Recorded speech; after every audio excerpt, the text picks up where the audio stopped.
So hello guys welcome छ हजुरहरूलाई फेरि पनि मेरो मिनी ब्लगमा है। मेरो बुढा मेरो छोरी मेरो तर्फबाट सबैलाई ह्याप्पी सन्डे। यो चाहिँ सन्डेको भिडियो हो। हजुरहरूले के गर्नुभयो सन्डेमा, कहाँ जानुभयो? हामी चाहिँ यसरी हाम्रो छोरालाई घुमाउन लिएर आएको थियो गाइज। हजुरहरू सन्चै हुनुहुन्छ होला, म पनि सन्चै छु। हामी चाहिँ यसरी सन्डेमा मेरो छोरालाई घुमाउन लिएर आएको थियो गाइज।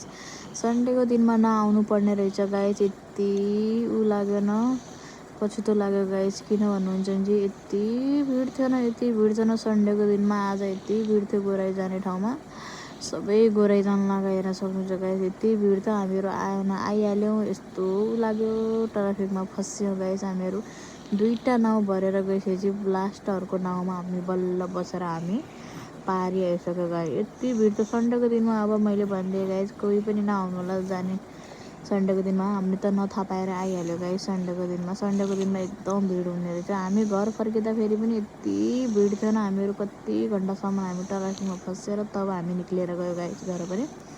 हेर्न सक्नुहुन्छ मेरो छोरी यति खुसी भइरहेको थिएन, कति दिनको बाद बाहिर निक्लेर यति खुसी भइरहेको थिएँ। त्यसपछि गाइज हामी दुःख हामी फाइनली हामी पुगिसकेको थियौँ गोराई। हेर्न सक्नुहुन्छ गोराईको भ्यू हेर्नु यति राम्रो थिएन, मस्त। कतिजनाले त धेरैजनाले त गोराई देखिसकेको छन् है गाइज। गोराई नदेख्ने त कोही छैनन् है गाइज। सबभन्दा नजिक छिटोमा छिटो पुगिने नजिक पनि गोराई। त्यसपछि हामी आइसकेको थियौँ गाइज, हेर्न सक्नुहुन्छ। आएर फेरि मेरो बुढालाई खेल्नु थियो, नाउँमा बस्नु थियो। त्यसैले भने कि जाउँ हिँड नाउँमा बस्न जाउँ भनेर। मलाई त डर लाग्ला थियो गाइज। को नाउँमा बसेर गाइज प्लिज कमेन्ट गरेर भन्नु होला। मेरो चाहिँ फर्स्ट टाइम हो गाइज, यो नाउँमा बस्ने चाहिँ मेरो फर्स्ट टाइम हो। फेरि हामी उतातिर जान लाग्यो, हेर्न सक्नुहुन्छ गाइज। उतातिर नाउँ थियो, मान्छेको भिड हेर्न सक्नुहुन्छ कति थियो भिड। उति मान्छे आउनु लाग्थ्यो, उति मान्छे जान लाग्थ्यो गाइज, यति थिएन भिड। सन्डेको दिनमा त धेरै भिड हुने रहेछ यहाँ गोराईमा चाहिँ। त्यसपछि हेर्न सक्नुहुन्छ गाइज हामी नाउँमा बस्न जान लाग्यो।